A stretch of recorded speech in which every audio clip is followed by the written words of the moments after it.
नमस्कार, मी अदितीज book of रेसिपीजमध्ये पुन्हा एकदा तुमचं खूप खूप स्वागत करते। आज मी तुम्हाला झणझणीत आणि चमचमीत असं मालवणी पद्धतीतलं हे सुकं चिकन कसं बनवायचं ते दाखवणार आहे। व्हिडिओमध्ये मी रेसिपी डिटेलमध्ये समजावून सांगितलेली आहे, त्याच्यामुळे व्हिडिओ शेवटपर्यंत बघा। आणि तुम्ही जर माझं चॅनल पहिल्यांदा बघत असाल तर नक्की सबस्क्राइब करा। सबस्क्रिप्शन एकदम मोफत आहे। हे सुकं चिकन चपाती किंवा भाकरी सोबत खूप अप्रतिम लागतं। नक्की एकदा ही रेसिपी ट्राय करा, तुम्हाला नक्की आवडेल, तुमच्या घरच्यांना पण ही रेसिपी नक्की आवडेल।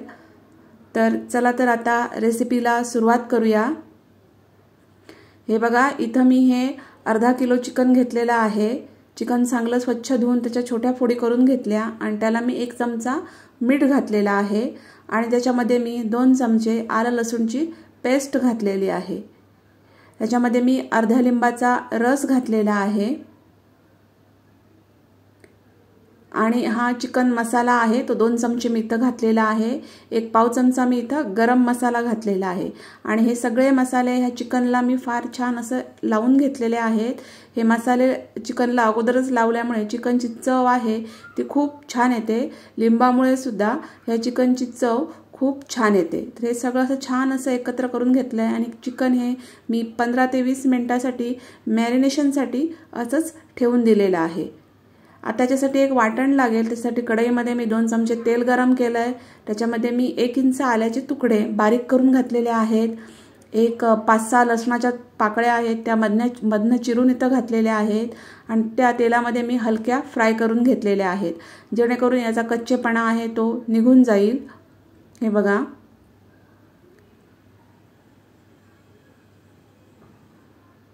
हे असं हलका फ्राय करून घ्यायचं आणि नंतर मग याच्यामध्ये मी हा एक मीडियम साईजचा कांदा आहे तर तो उभा चिरून घातलेला आहे आणि तो हलका फ्राय करून घेतलेला आहे। हे बघा, कांदा चांगला अगदी फ्राय करून घ्यायचा, चांगला अगदी ब्राऊन रंग येईपर्यंत। आणि नंतर याच्यामध्ये मी 1 मोठी वाटी भरून हे ओल्या नारळाचं खोबरं घातलेलं आहे। तुम्ही इथं सुका नारळ पण वापरू शकता किंवा ओला आणि सुकं असं कॉम्बिनेशन पण वापरू शकता। आणि थोडी कोथिंबीर घातलेली आहे, जास्त करून कोथिंबीरीचे देठ इथं वापरायचे। कोथिंबीरीचे देठ तुम्ही आवर्जून वापरा, त्याने वाटणाची जी चव आहे ती खूप छान येते। आणि मीडियम गॅस फ्लेमवर सतत ढवळत मी हे खोबरं भाजून घेतलेलं आहे। हे बघा, चांगला गोल्डन ब्राऊन रंग येईपर्यंत छान असं हे खोबरं भाजून घ्यायचं, तुम्ही बघू शकता। आता फोडणी करून घेऊया। त्याच कढईमध्ये मी खोबरं काढून घेतलंय आणि 1 मोठी वाटी भरून मी इथं तेल घेतलंय आणि त्याच्यामध्ये 2 मोठे कांदे आहेत तर ते मी बारीक चिरून घातलेले आहेत। फोडणीसाठी तेल थोडं जास्त घ्यायचं, कारण आपण सुकं चिकन करतोय आणि कांदा पण हा थोडा जास्त घ्यायचा आणि तो बारीक चिरून घ्यायचा आणि तेलामध्ये कांदा चांगला अगदी परतवून घ्यायचा, चांगला मऊ पडेपर्यंत कांदा परतवून घ्यायचा। हे बघा, गॅसची फ्लेम मीडियम ठेवायची आणि सतत ढवळत हा कांदा चांगला अगदी मऊ पडेपर्यंत परतवून घ्यायचा।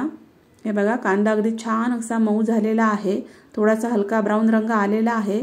आता याच्यामध्ये मी हा 1 टोमॅटो आहे तो बारीक चिरून घातलेला आहे। 1 मोठा टोमॅटो आहे, छोटे असतील तर 2 घ्या आणि हे छान असं एकत्र केलेलं आहे। कांद्यासोबत टोमॅटो पण मी मस्तपैकी फ्राय करून घेतलेला आहे। हे बघा,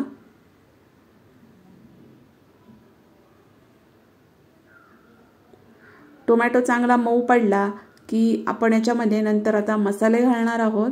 तर याच्यामध्ये मी 2 चमचे ही बेडगी मिरची पावडर घातलेली आहे, त्याने आपल्या चिकनचा जो कलर आहे तो लाल रंग खूप छान येईल। बेडगी मिरची पावडर मी ह्या कांदा आणि टोमॅटो सोबत एकत्र करून घेतलेली आहे। मसाले घालताना गॅसची फ्लेम स्लो ठेवायची। आता याच्यामध्ये आपण जे मॅरिनेट करून चिकन ठेवलेलं आहे तर ते घातलेलं आहे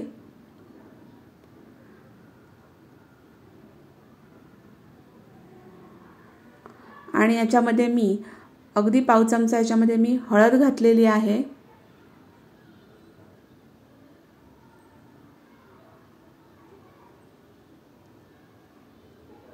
याच्यामध्ये मी 2 चमचे माझा जो घरगुती मालवणी मसाला आहे तर तो घातलेला आहे, 3 चमचे घातलाय मी इथं। तर मालवणी सुकं चिकन करतो त्याच्यामुळे मालवणी मसाला वापरायचा।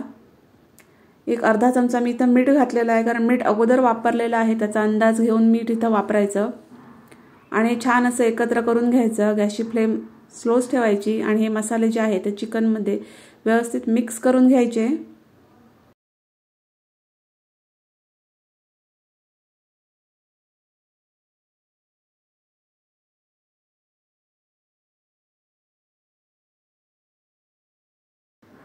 आणि याच्यामध्ये थोडंसं पाणी घालायचं, जास्त पाणी नाही घालायचं, कारण जेव्हा आपण याला वाफ देऊ तेव्हा चिकनला पण त्याचं अंगचं पाणी आहे ते सुटणार आहे.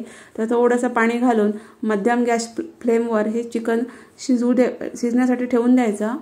आता मगाचं वाटण आहे ते गार झालेलं आहे, तर ते मी मिक्सरच्या जारमध्ये काढून घेतलेलं आहे. आणि याच्यामध्ये थोडं पाणी घालून याचं मी जाडसर वाटण करून घेतलेलं आहे. हे बघा, एकदम जाडसर असं वाटण करून घ्यायचं, बारीक वाटण नाही करायचं, कारण सुकं चिकन करतोय आपण. 15 मिनिटं बघा हे चिकन मी मध्यम गॅस फ्लेमवर शिजवून घेतलेलं आहे. चिकन छान अगदी शिजलेलं आहे, तुम्ही बघू शकता. आणि आता याच्यामध्ये हे वाटण घालायचं. खूप जास्त वाटण पण नाही वापरायचं. तुम्हाला एकदम जर सुक्कं आणि फक्त चिकनच हवं असेल तर वाटणाचं प्रमाण थोडं कमी ठेवायचं. आणि समजा थोडीशी ग्रेव्ही अशी चिकनमध्ये हवी असेल तर वाटणाचं प्रमाण थोडंसं जास्त ठेवायचं. आणि आता हे छान असं एकत्र करून घ्यायचं. चिकन शिजताना मात्र जास्त पाणी नाही घालायचं, कारण आपण हे सुकं चिकन करतोय. त्याच्यामुळे एकदम कमी पाण्यामध्येच हे चिकन शिजवून घ्यायचं. आणि वाटण घातल्यानंतर हे चिकन छान असं एकत्र करून घ्यायचं. हे बघा,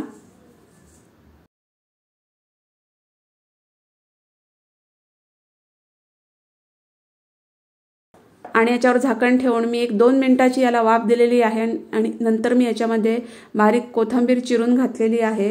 आणि तुम्ही बघू शकता खूप सुरेख असं हे मालवणी सुक्कं चिकन तयार झालेलं आहे. भाकरीसोबत आणि चपातीसोबत हे चिकन खूप छान लागतं. तुम्ही पण ही रेसिपी एकदा नक्की ट्राय करून बघा.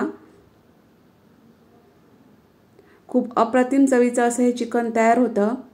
तर व्हिडिओ आवडला असेल तर लाईक करा, शेअर करा. थँक्यू.